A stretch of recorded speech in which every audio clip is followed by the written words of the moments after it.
A reading from the Gospel of Mark. Then he began to teach them that the Son of Man must undergo great suffering and be rejected by the elders, the chief priests, and the scribes, and be killed, and after 3 days rise again. He said all this quite openly, and Peter took him aside and began to rebuke him. But turning and looking at his disciples, he rebuked Peter and said, "Get behind me, Satan, for you are setting your mind not on divine things, but on human things." He called the crowd with his disciples and said to them, "If any want to become my followers, let them deny themselves and take up their cross and follow me. For those who want to save their life will lose it, and those who lose their life for my sake and for the sake of the gospel will save it. For what will it profit them to gain the whole world and forfeit their life? Indeed, what can they give in return for their life?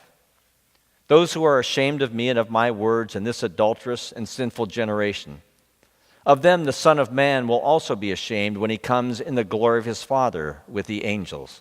Would you pray with me, please? Oh God, come and startle us this morning as you always do, with a fresh word, a feeling of the authentic voice that you share inside each and every one of our hearts. In your name we pray. Amen. I've been ordained now for over 36 years, so I should know that you never use a New Yorker cartoon in an 8 o'clock worship service. I tried it this morning and it absolutely bombed. And there's nothing more lonely to be standing in a pulpit waiting for the punchline to be delivered, knowing no one's going to laugh. So we're going to try it again at 9:30, which may be a stretch. It may be 11:15 before someone finally laughs. But this is my favorite New Yorker cartoon. Two men, businessmen, sitting at a dark, smoky bar off Wall Street. And one of the men is clearly despondent. His jacket is off, sleeves are rolled up, tie loosened, sitting with his head down, drink in hand, and the despondent man turns to his companion on the stool next to him and he says, "I was the cutting edge. I pushed the envelope. I did the heavy lifting. I was the rainmaker. Then it all came crashing down when I ran out of metaphors." Do not do at 9:30 either.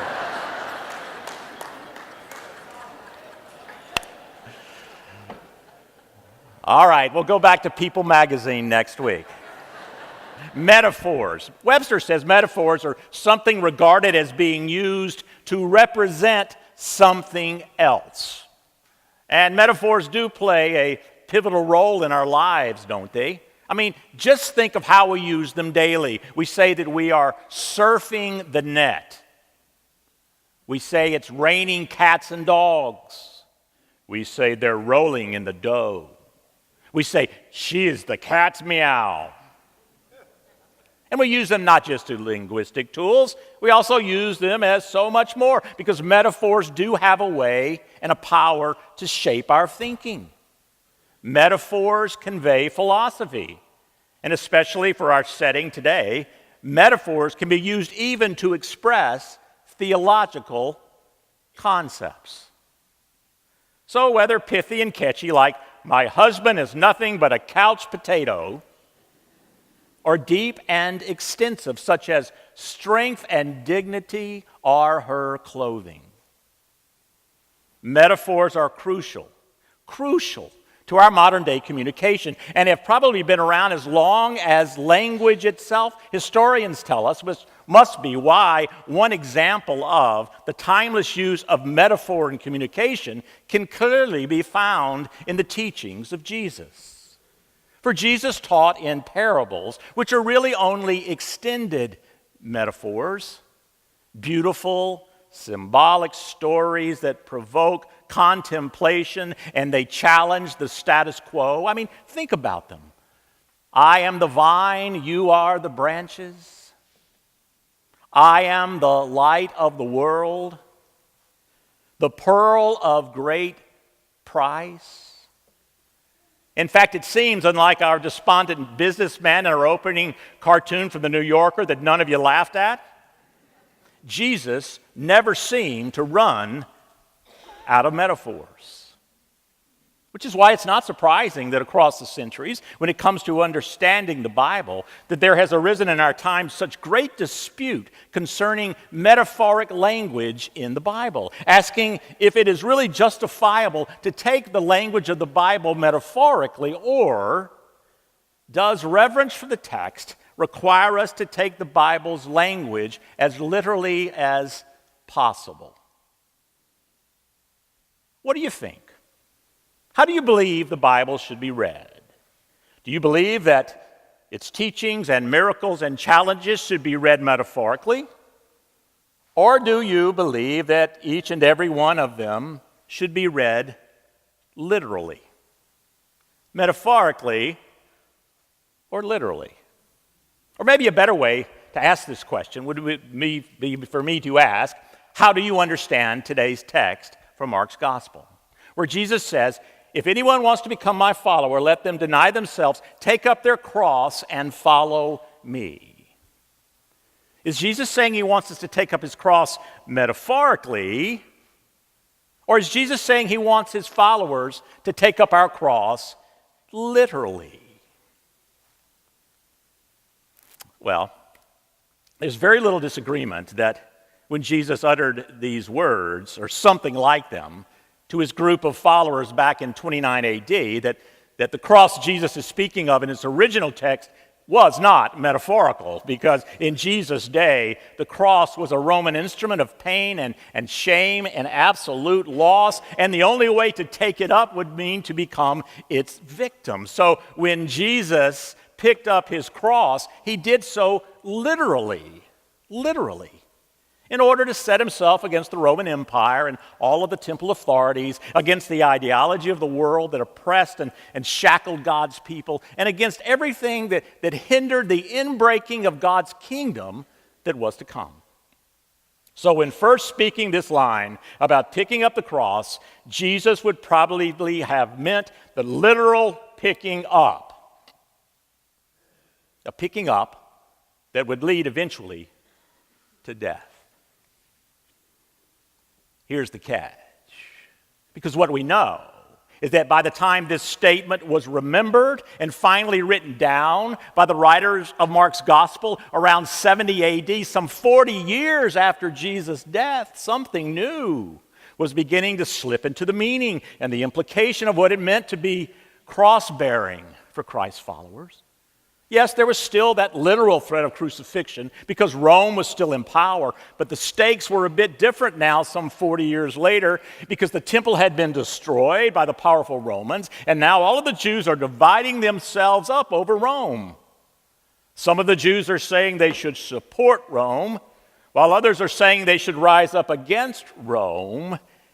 And this small little fledgling band of Jesus' followers, who would eventually one day be given the name Christians, this small little fledgling band, which this Gospel of Mark is written to, was caught in the middle, with beliefs that neither persuaded them to say, let's fight Rome, or encouraged them to support Rome. It's hard for us to understand, but villages were divided. Neighborhoods were divided, families were divided. It was a difficult, desperate, and dangerous time. So cross-bearing meant one thing literally when Jesus said it, but now, by the time the writers of Mark recorded it, cross-bearing for a follower of Jesus was beginning to take on a whole new meaning, you see. Yes, taking up the cross could still mean the loss of life, but taking up this cross of Jesus metaphorically, and then choosing to live your life from the vantage point of sacramental love is everything, and everything you do as Jesus did. That's what cross-bearing was now beginning to mean. And it's saying that if you pick up your cross, you have the very real opportunity to gain everything. As you know, my family's roots are deeply embedded in the town of Augusta, Georgia. One of my grandfathers was an undertaker in Augusta. He carried a business card which read Robert T. Baggott Sr., Undertaker, and then in parentheses, the last one to let you down. True story. I asked my grandfather one time, Granddad, what kind of skill do you need to be an undertaker? He says, son, you just have to know how to look sad at a $20,000 funeral. That was my one grandfather. I've never told you about my other grandfather. But my other grandfather knew a lot about crosses, literally.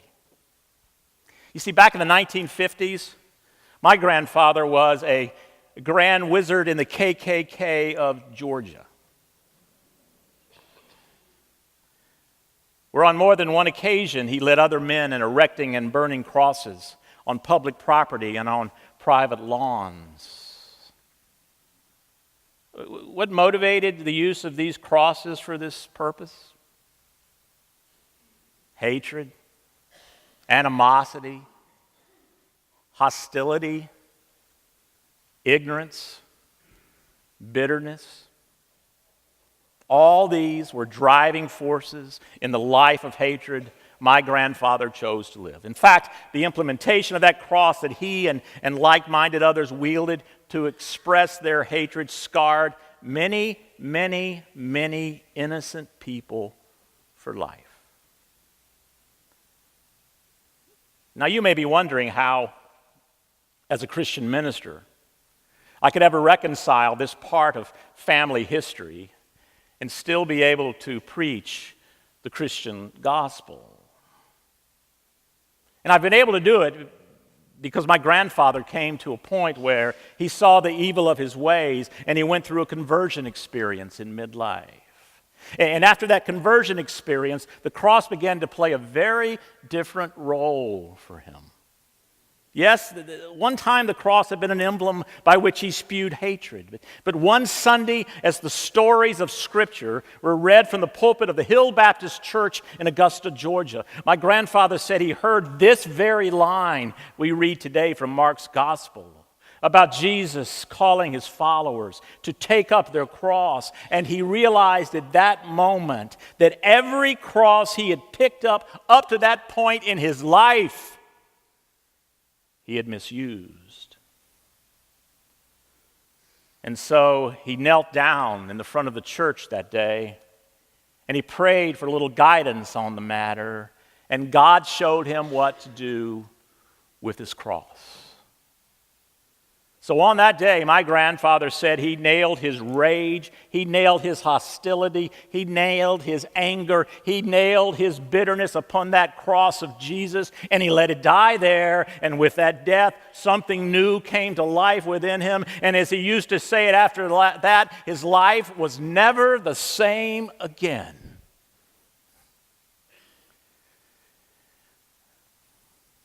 Now you can only imagine the shock I felt when I found out this hidden part of my family history early in my ministry. And quite frankly, I didn't know what to do with it. I didn't know how to feel. Should I be embarrassed? Should I be ashamed? Should I step down? Should I feel angry? Should I feel guilty? It was a season of real discontent for me. And as I tried to make sense out of this whole matter. That wasn't the end of the story. You see, a few years later, I was invited to play a very special golf course in Augusta, Georgia, our family's hometown. And a green van came to pick us up at the airport, our whole foursome. The driver introduced himself as Carlton, a lifelong resident of Augusta.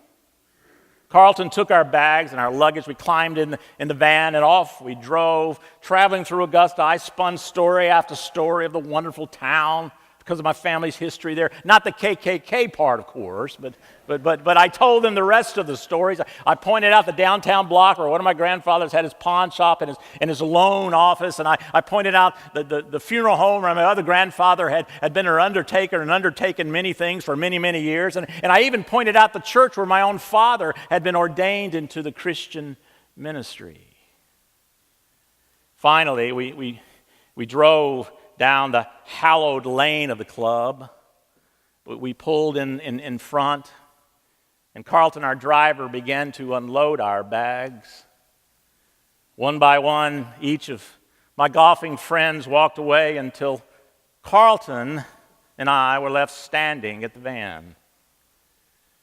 Carlton handed me my bags and he said, "I knew your grandfather, Reverend. In fact, after your grandfather's conversion, he was a changed man. And if it wasn't for him, many of my people would have gone hungry over the years. He was willing to give you money if you needed it, loaned it sometimes for no interest at all if you were really hard up and had to feed your family. He was a good Christian man. Yeah, he had a past, but Jesus changed all that. And you should be proud to be his grandson in these parts."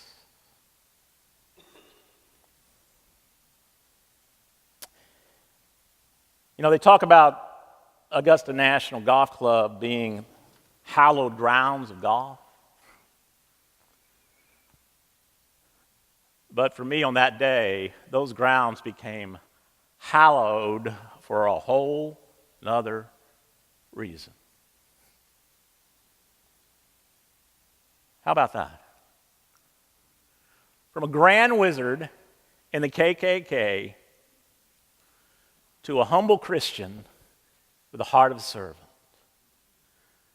From using the cross as a symbol of hatred to using the cross as a symbol of love. The power of the cross. So if I were to ask you if the cross still has its uses for your life and mine and in these modern times, I mean, what would you say? I mean, of course the cross is no longer employed as the Romans used it in Jesus' day to put insurrectionists to their literal death. So what would you say? What do we have it for? Here's what I'd suggest. I would suggest that so powerful, so formative is the cross in Christian identity that its potential lives on even now, even today. In fact, in these modern times, I've come to believe that perhaps we should understand the cross to be that place of our ultimate transformation. It is that place to hang our arrogance and our rage, our bitterness and our prejudice and our greed, and then to let it die there so that something more eternally good and grace-filled and Christ-like may be resurrected.